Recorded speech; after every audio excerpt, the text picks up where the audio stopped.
पी तब माई झरवावेली फुकवावेली लगता कोनो नजरिया देहला हमार लाल दूध नहीं खपी और माई नमक ओइच के मरचा ओइच के डाले ली अगिया में चूल्हिया में कि हमरे लाल का नजर उतर जा। कोई बेला हो गई बाकी माई दुखी बाड़ी दुख से पीड़ित बाड़ी 2 दिन माई ना कही हाँ पतोहिया कही कहो 2 दिन से ले जाता नहीं बुढ़िया खात नहीं खे लइकवा कही जाए दे कर नाटक बहुत हो गई अभी नौटंकी करो पिया राहे दे बिहान से मत बनाओ की होला कुछ लइकन का भाव अपने माई बाबू के प्रति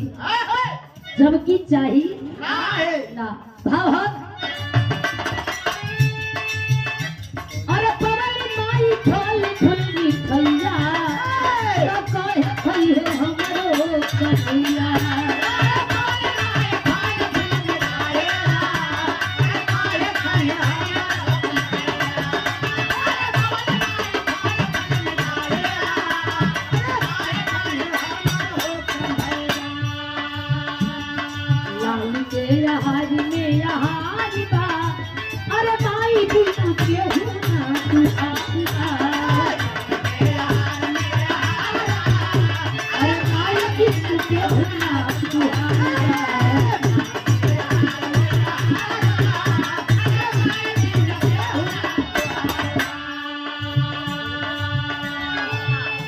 आखिरी भाव आखिरी बात लइका छोट होलो एक आध गो लइका बड़ा चुल्ली होलो सर अपनी मार के अपनी रोवे लगे सर ऐसे कि एकर माई बाप तो मरबे करियो हमरो माई 2-4 मुखा गिरा दे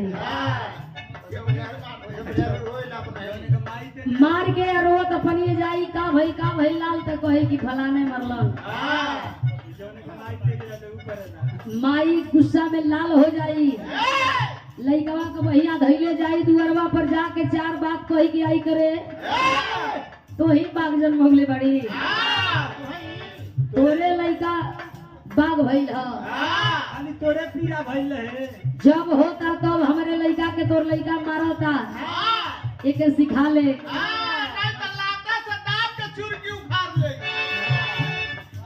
इतने ना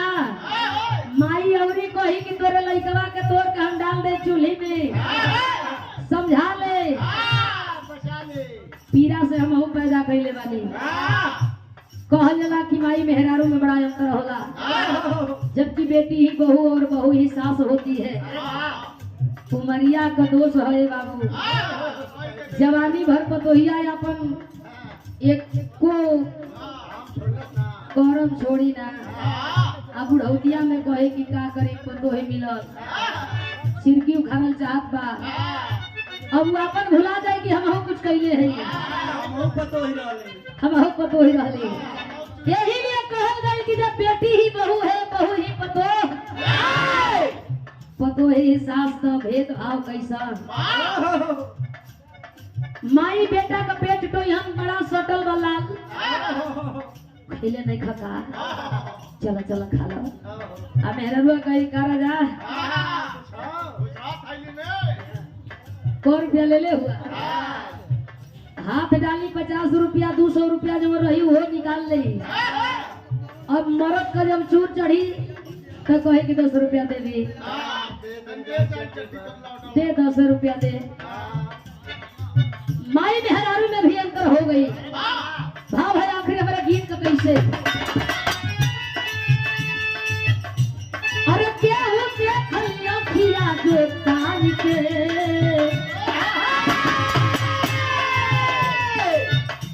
अरे क्या हो खलिया खिया जो तान के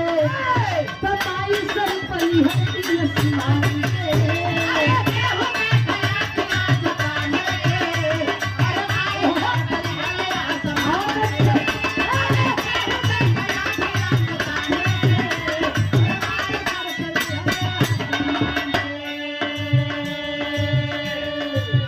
अरे वही संग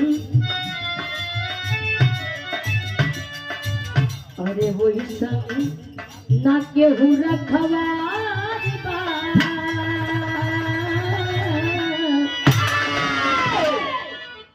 ऐसन न केहू रखवार बा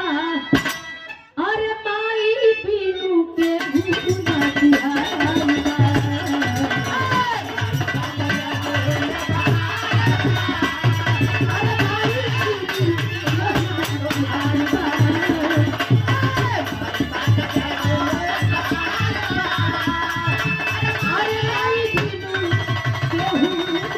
Yeah.